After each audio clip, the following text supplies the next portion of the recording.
बड़ा पैनल हमारे साथ मौजूद है। सबसे पहले उनसे हम आपका परिचय कराते हैं कि कौन कौन लोग हमारे साथ मौजूद हैं। हमारे साथ संजय यादव जी हैं जो कि एमडी हैं फिल्बी रियल एस्टेट के। इसके साथ ही हमारे साथ शेर सिंह चौहान जो कि इनकी खासियत यह है कि बीजेपी के नेता तो यह हैं, इसके अलावा बेस्ट सरपंच ऑफ हरियाणा का भी अवार्ड इनको मिल चुका है। इसके लिए तालियां आपको बजानी चाहिए। हमारे साथ निशित कटारिया जी हैं जो कि कांग्रेस के नेता हैं और इसके साथ ही ये डिस्ट्रिक्ट यूथ प्रेसिडेंट भी हैं। शिवपाल शर्मा जी हमारे साथ इंडस्ट्रियल एसोसिएशन के प्रेसिडेंट हैं और इनके अलावा मोहित रंजन जी हैं हमारे साथ, मोहित पूनम रंजन जी इनका पूरा नाम है, समाज सेवी हैं। सबसे पहले संजय यादव जी मैं आपके पास आना चाहूँगा सर, और सीधा सवाल मेरा आपसे है क्योंकि आप रियल एस्टेट से जुड़े हुए हैं। देखिए आप रियल एस्टेट में हमने देखा है कि बहुत सारी समस्याएं पहले लोगों को आती थी। जो बिल्डर हैं उनकी अपनी शिकायतें होती, बायर है जो उनकी अपनी शिकायतें होती थी, लेकिन जब से रेरा, जिसको हरियाणा में हरेरा कहा जाता है, जब से वो आया है तब से कहा यह जाता है कि भाई जो चैलेंजेस थे उनमें अब कमी आई है और कहीं ना कहीं अब ये जो सेक्टर है वो रफ्तार पकड़ रहा है। आप सहमत हैं इससे? माइक लीजिए सर, माइक। अमित जी मैं बिल्कुल सहमत हूँ। रियल एस्टेट सेक्टर अब काफ़ी रफ्तार पकड़ी और ख़ास तौर पे अगर आप नोटिस करो पिछले 2 साल में कोरोना के बाद जो रफ्तार गुड़गांव ने अब पकड़ी है वो तारीफ काबिल है। आप विश्वास करेंगे कोरोना के टाइम जो जमीन 50,000 रुपये गज थी वो 1 लाख रुपये गज पहुंच गई। इतनी डिमांड गुड़गांव में बढ़ी है तो गुड़गांव में लोगों की जो विश्वसनीयता है ना वो बहुत ज़्यादा मायने रखती है गुड़गांव को लेके, और गुड़गांव को लोग अपने आप को एक आइडियल मान के चल रहे हैं और यहाँ विश्वास कर रहे हैं। दूसरा आपने बात की हरेरा की। हरेरा देखो हर शहर को जब डेवलप होना होता है तो बहुत सारी बिल्डर्स आते हैं, काम करते हैं और टाइम बाय टाइम चीज़ें मिसमैनेज भी होती हैं और रियल एस्टेट में भी बहुत सारी मिसमैनेजमेंट हुई। 2015 से पहले जो भी बिल्डर लॉबी करती थी उसका फुल फ्लैश राइट होता था, वो अपने हिसाब से अपना स्टॉक बाजार में बेचती थी, बायर खरीदता था, पर उसको कंट्रोल करने के लिए कोई बॉडी नहीं थी। ऑल ओवर इंडिया पूरे देश में रेरा बना, उसके बाद हरियाणा में भी हरेरा का गठन हुआ जी। हरेरा का गठन होने के बाद अब बिल्डर्स पर नकेल है, उन पर शिकंजा सरकार का चलता है। मैं थोड़ा सा आपको और एक्सप्लेन कर दूं जी। यहाँ बहुत सारे लोग बैठे हैं तो इससे उनको भी फायदा होगा जी। जरूर। हरेरा काम कैसे करता है, जब भी कोई प्रोजेक्ट बाजार में लॉन्च के लिए आता है तो उसको एक सर्टिफिकेट लेना होता है अपना माल बेचने के लिए, और जब वो हरेरा में यहाँ रजिस्टर्ड करता है तो उसकी सारी लीगल टेक्निकलिटीज हरेरा चेक करता है। उसके पास जमीन है नहीं है, उसके पास लाइसेंस है नहीं है, सारे फाइनेंशियल कैसे हैं, ये सब चीजें हरेरा चेक करता है। उसके बाद ही वो कोई भी बिल्डर अपना प्रोजेक्ट बाजार में बेचता है जी। ठीक है जी। इसके मैं एक मिनट और लूंगा आपका। बिल्कुल संजय जी। तो जब ये मार्केट में सेल होती है तो उस टाइम पर जितना भी पैसा बतौर रिवेन्यू आता है उसका 70% ऑफ द फंड वो हरेरा के अंडर एक एस्क्रो अकाउंट होता है, उसमें जमा रहता है। जब तक बिल्डर प्रोजेक्ट कंप्लीट नहीं करेगा तब तक वो उस पैसे को नहीं निकाल सकता। ये हरेरा की ब्यूटी है। पर इसमें एक पेच फंसता है। एक पेच काम करता है 2015 से पहले के जो प्रोजेक्ट हैं वो भी आज मेरे हरेरा के अंदर आ गए, और 2015 से पहले चूंकि कंट्रोल नहीं था सरकार का तो लोगों ने जो बिल्डर्स थे उन्होंने 90-95% पैसा ले लिया और प्रोजेक्ट कंप्लीट नहीं किए।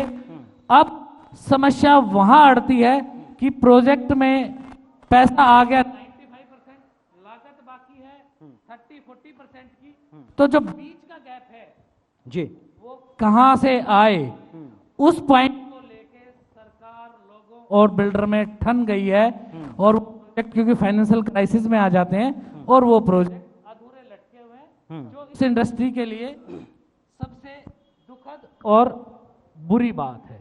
ठीक है संजय जी, मैं फिर से लौटूंगा आपके पास। शिवपाल जी मैं अब आपके पास आना चाहूँगा। शिवपाल जी जो कि इंडस्ट्रियल एसोसिएशन के प्रेसिडेंट हैं। शिवपाल जी देखिए हमने देखा कि किस तरीके से इंडस्ट्री हरियाणा की अगर हम ओवरऑल बात कर लेते हैं तो लगातार इसमें हम इजाफा हो रहा है, नो डाउट।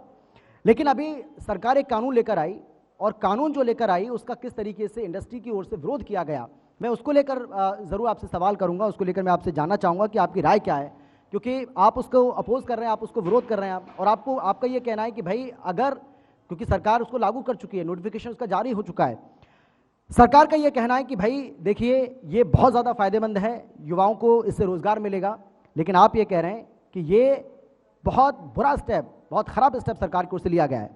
ख़राब स्टेप अगर इस आपको इसे बता रहे हैं, वजह क्या है सर, क्यों इसका विरोध कर रहे हैं आप?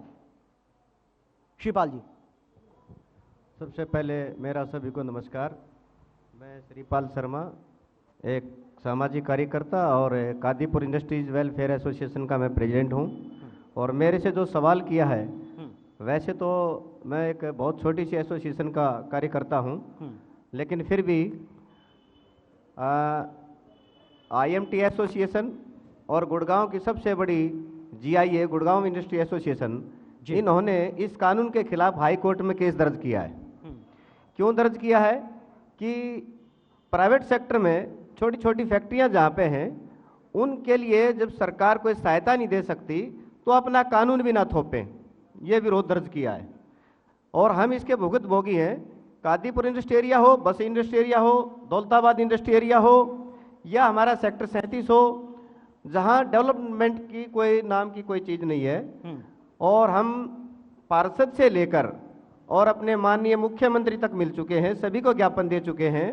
राव नरवीर जब मंत्री थे उनसे भी मिले, मौजूदा विधायक से भी मिले, लेकिन एक ही सवाल रहता है कि ये अनऑथराइज एरिया है। तो हम इस चैनल के माध्यम से सरकार से, प्रशासन से ये पूछना चाहते हैं कि इन इंडस्ट्रियों को 25 वर्ष लगे हुए होंगे, सैकड़ों सैकड़ों फैक्ट्रियां हैं, हजारों हजार कारीगर काम करते हैं, रोजगार जुड़ा हुआ है, हम लोगों का भी रोजगार है, तो इसको रजिस्टर्ड कौन करेगा, ऑथराइज कौन करेगा, सुविधा कौन देगा? हम सरकार से ही मांग सकते हैं, प्रशासन से मांग सकते हैं। अब वहां ना सीवरेज सिस्टम है, ना पीने के लिए पानी है, ना कोई पक्की सड़क है, सब कच्ची गलियां हैं। बारिश के समय में इतना पानी भर जाता है कि हमारा वर्कर जो है वो, पहली बात तो हमारे पास सबसे लो कैटेगरी का वर्कर काम करता है, क्योंकि हम खुद छोटे छोटे अपना स्वयं रोजगार चलाने वाले हैं, हम खुद ही मालिक, खुद ही वर्कर है, खुद ही मैनेजर हैं। और कोई किसी के पास 10 आदमी काम करते हैं, किसी के पास 20 करते हैं, किसी के पास 50 आदमी काम करते हैं। उनके पास पहनने के लिए जूता नहीं है, और वो जब बारिश के समय आते हैं तो बहुत सारे लोग तो छुट्टी कर लेते हैं क्योंकि गलियों में पानी भरा है। और जो माल लाने ले जाने के लिए गाड़ियां हैं, गलियों में गाड़ी फंस जाती है। और जो बड़ा कस्टमर है हमारा, वो हमारे को ऑथराइजेशन नहीं देता, हमारे को अपना वेंडर नहीं बनाता, क्योंकि हमारे को वहां के लिए फायर का सिस्टम NOC नहीं मिलती है जी। और दूसरी NOC जो दूसरी सारी जो कंडीशन है वो हम पूरी नहीं कर पाते हैं, इसलिए हम बड़े कस्टमर के पास जाने में सक्षम नहीं है। और जिस कस्टमर को हम अपने यहाँ बुलाना चाहते हैं, वो कस्टमर भी अवॉइड करता है कि आपके वहां तो रास्ता ही नहीं है।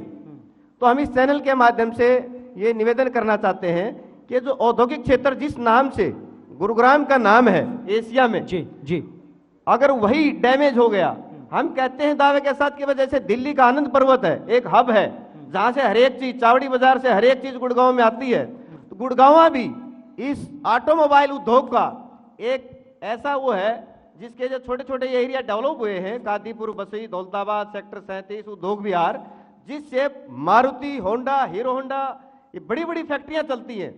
अगर जैसे भी एक चिप की प्रॉब्लम आई, उस चिप के विदेश से ना मिलने से सारी गाड़ियों की प्रोडक्शन रुक गई जी, एक छोटे से आइटम से।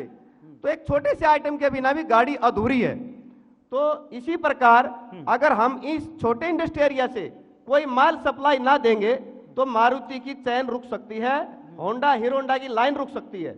उसको बरकरार रखने के लिए सरकार का, प्रशासन का ये फर्ज बनता है, दायित्व बनता है कि हमें सुविधा दी जाए ताकि वहां अच्छा काम हो। और जहां 75% की बात है जी, हम फिर ये बात दोहरा रहे हैं कि हमारी जो बड़ी एसोसिएशन है उन्होंने इसके खिलाफ केस दर्ज किया, क्योंकि किसी भी एसोसिएशनों से ऐसी राय नहीं ली गई। प्राइवेट सेक्टर पे ऐसा दबाव, क्योंकि वहां बात आती है टैलेंट की।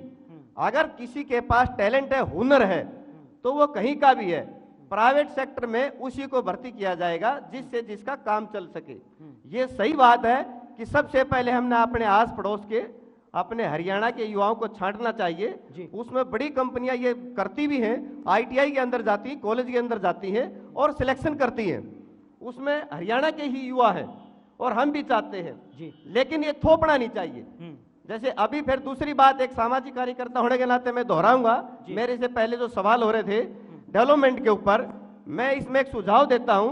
जैसे बसी चौक पर पुल बन रहा है, धनवापुर फाटक के पास अंडरपास बन रहा है जी। जहां भी ऐसे टेंडर दिए जाते हैं, उस ठेकेदार को एक टेंडर और देना चाहिए कि पहले वो ऑप्शन दे, जनता को आने जाने के लिए रास्ता दे, उस रास्ते को पक्का करे ताकि वहां बारिश में गाड़ियां ना फंसे, लोगों का नुकसान ना हो, लोगों के हाथ पैर ना टूटे, एक्सीडेंट ना हो।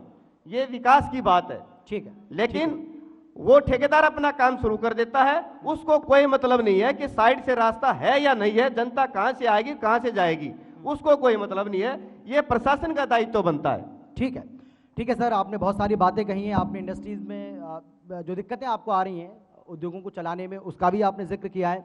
लेकिन जिस तरीके से आपने कहा कि 75% आरक्षण का जो मामला है उसको लेकर, क्योंकि ये मामला अब अदालत में पहुंच चुका है, लेकिन सरकार का ये कहना है, सरकार ये दावा कर रही है कि भाई पहले हमने 50,000 की रेंज रखी थी लेकिन उसको घटाकर हमने 30,000 कर दिया, वो भी आप ही के कहने पर किया। तो सरकार ऐसा नहीं है कि आपकी बात नहीं सुन रही है, उनका ये कहना है। चलो इसको लेकर मैं सवाल आपसे करूंगा। मोहित पुनर्रंजन जी, मैं अब आपके पास आना चाहूँगा। माइक लीजिए सर, माइक। मोहित जी देखिए, आपका एक बहुत बड़ा अनुभव है, बहुत लंबा अनुभव है, समाज सेवी हैं आप, समाज के लिए बहुत कुछ आपने किया है और कर भी रहे हैं, और आने वाले समय में भी कुछ ना कुछ प्लानिंग आपकी ज़रूर होगी। हम आपसे जानना चाहेंगे कि समाज में बहुत सारी ऐसी कुरीतियाँ भी हैं जिनको अभी भी दूर करने का समय आ चुका है। ये कह लीजिए कि उनको पहले दूर किया जाना चाहिए था लेकिन अभी तक वो दूर नहीं हुई हैं। उनको दूर करने के लिए क्या कुछ कदम आप उठा रहे हैं? क्या कुछ आपके मन में चल रहा है? क्या कुछ आपका विचार है? धन्यवाद जी, शुक्रिया। बड़े दिन बाद आपसे मिलकर बड़ा अच्छा लगा जी। समाज में बहुत सारी कुरीतियाँ हैं, बहुत सारी समस्याएं हैं, धीरे धीरे सब कुछ बदल रहा है। लेकिन अभी जिस प्रोजेक्ट पर हम लोग काम कर रहे हैं, जो समाज की सबसे बड़ी कुरीति है, वो है जी, बहुत सारे आज भी बच्चे हैं जो अशिक्षित हैं, और बहुत सारे ऐसे बच्चे हैं आज भी जो अनाथ हैं और जिनके पेरेंट्स हैं लेकिन वो पढ़ा नहीं पा रहे अपने बच्चों को। बिल्कुल। तो उनके लिए अभी हम लोग तत्काल अलग अलग स्टेट में 24 स्कूल खोल रहे हैं जहाँ पर बच्चों को अपनी शिक्षा के लिए कोई पैसे नहीं देने होंगे। वहाँ पर छात्रावास की व्यवस्था होगी, उनके रहने खाने पीने सबकी व्यवस्था वहाँ पर की जाएगी। जी। उसको दूर किया जाए तो भारत की अगर शिक्षित किया जाए बच्चों को जी, तो भारत का भविष्य शिक्षित होगा और बहुत सारी समस्याओं का निवारण अपने आप हो जाएगा। लेकिन कुछ चीज़ों में लोगों को अपने आप में भी बदलाव लाना पड़ेगा। जी। जैसे दहेज प्रथा है, मैंने ह्यूमन ट्रैफिकिंग, विमेन एम्पावरमेंट पर काम किया है काफ़ी। विमेन एम्पावरमेंट या ह्यूमन ट्रैफिकिंग जो सब्जेक्ट है, ये एक बहुत बड़ा सब्जेक्ट है और इस पर विमेन एम्पावरमेंट पर तो लोगों को अपने आप को बदलना पड़ेगा और ह्यूमन ट्रैफिकिंग पर सरकार काम कर रही है, पुलिस प्रशासन भी लगी हुई है। इसको बदलने के लिए भी समाज को, ठीक है, आसपास के लोगों को थोड़ा सा जागरूक होने की ज़रूरत है। ठीक है मोहित जी, समय बचेगा तो मैं आपके पास फिर से लौटूंगा। शेर सिंह चौहान जी, अब मैं आपके पास आ रहा हूं सर, और सवाल मेरा आपसे सीधा ये है सर, हम गुरुग्राम की बात कर लेते हैं। गुरुग्राम में देखिए अब नगर निगम का चुनाव बहुत नज़दीक है, बहुत ज़्यादा दूर नहीं है। पिछली बार हमने देखा था कि किस तरीके से 35 वार्ड में से सिर्फ 13 सीटें आप जीत पाए थे। इस बार कितना बड़ा चैलेंज आप मान रहे हैं और उम्मीद कर रहे हैं कि आप फाइट अच्छे से कर पाएंगे और करेंगे भी, और इस बार हो सकता है कि जो पिछली बार हुआ 2017 में वो नहीं दोहरा, वो उससे बेहतर कर पाएंगे। मेरा कहने का मतलब है कि उससे अच्छा करेंगे। उम्मीद है आपको ऐसी? मैं सर्वप्रथम हर खबर हरियाणा का बहुत बहुत धन्यवाद करता हूं, जिन्होंने ये गुड़गांव के अंदर ये प्रोग्राम रखा, और मैं सभी यहाँ आने वाले दर्शकों का धन्यवाद करता हूं। निगम जो चुनाव है, निगम चुनाव अभी तो 2022 में है, उसकी तैयारियां तो अभी नहीं है, बट ये है कि सरकार जिस तरीके से काम कर रही है, ये पहली सरकार हरियाणा के अंदर ऐसी है जिसने दिल खोल के सभी जातों को, सभी भेदभाव, बिना भेदभाव के काम किया है, बिना भेदभाव के नौकरियां दी हैं। और ये पहली सरकार है जिसने गुड़गांव के प्रगति के द्वार खोले हैं, चाहे वो हाईवे के अंदर हीरोडा चौक लगा लीजिए, राजीव चौक लगा लीजिए, इफ्को चौक लगा लीजिए, और चाहे आप यू टर्न लगाइए, आप जो अपने एमबीएस मॉल पे बन रहा है जी। आने वाले समय के लिए द्वारका रोड हमारे हरियाणा का सबसे महंगा और सबसे अच्छा रोड बन रहा है, और इतने हाईवेज बन रहे हैं। जैसे अभी एक नया हाईवे आ रहा शेर है सिंह जी, मैंने नगर निगम का जो जिक्र आपसे किया है वो इसलिए किया है क्योंकि नगर निगम में करप्शन है। पार्षद इसका मुद्दा लगातार उठाते रहे, सरकार उसमें आपकी है, आपने बेशक 13 सीटें जीती, लेकिन बाद में किस तरीके से जो निर्दलीय थे वो शामिल हुए, उसके बाद अब बहुमत है आपका वहां पर सर। ऐसे में ये सवाल आपसे पूछना लाजमी है, क्योंकि आप ये कहते हैं कि भ्रष्टाचार के खिलाफ जीरो टॉलरेंस की नीति हमारी, जीरो टॉलरेंस की पॉलिसी है, तो कैसे ऐसे माने कि जो आप कह रहे हैं वो सच है? देखिए, सारा पारदर्शी काम हो रहा है, सरकार के जो भी काम है सब ऑन रिकॉर्ड है, कहीं कोई दिक्कत नहीं है। अब शोर मचाने को कितना शोर मचा लो, मीडिया के माध्यम से अपोजिशन तो शोर मचाता है, ये तो सब पे ऑब्जेक्शन लगते हैं, पर हमारी सरकार पारदर्शी से काम कर रही है। सारे जो मेयर हैं, मधु आजाद जी, सब अच्छे से काम कर रहे हैं, और कोई ऐसी बात नजर नहीं आ रही कि हमें कोई दिक्कत हो। ठीक है, ठीक है शेर सिंह जी, मैं माफ़ी चाहूँगा क्योंकि समय की कमी है, और क्योंकि निश्चित जी से अभी एक भी सवाल नहीं कर पाया हूँ मैं। निश्चित जी, माइक ले लीजिए सर। सर, मैं आपसे भी नगर निगम के चुनाव को लेकर ही बात करूंगा, क्योंकि बेशक शेर सिंह जी कह रहे हैं कि अभी 1 साल का वक्त है, लेकिन 1 साल कोई बहुत ज़्यादा समय नहीं होता है, जैसे ही समय बीतेगा बहुत जल्दी ये समय आ जाएगा। सर, आप तो सिंबल पर चुनाव ही नहीं लड़ते हैं, क्या डर है सर? देश की एक समय तो सबसे बड़ी पार्टी थे, वो बात अलग है कि बीजेपी ने अब आपको पीछे छोड़ दिया है, डरते क्यों है सर आप? नगर निगम में सिंबल पर चुनाव नहीं लड़ते हैं आप?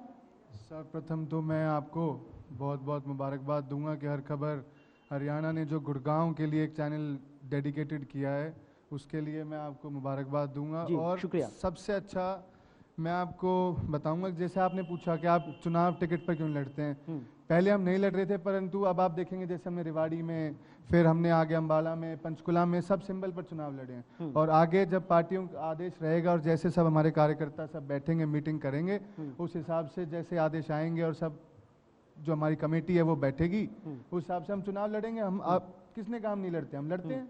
नहीं, पिछली बार नहीं लड़े थे ना, पिछली बार तो 2017 में कहाँ लड़े थे आप सिंबल 2017 में पर? लड़े, पर मैं आपको पीछे एग्जांपल बताए कि आप रेवाड़ी का देखिए, आप अंबाला का देखिए, आप पंचकुला का देखिए, तो हमने आप सोनीपत का देखिए, हमारा मेयर है सिंबल पे ही, तो ये पैटर्न शुरू हुआ है, हम पहले लड़ते नहीं थे। अब एक ये पैटर्न शुरू हुआ है कि जो रीजनल इलेक्शन है उनको पूरा करें।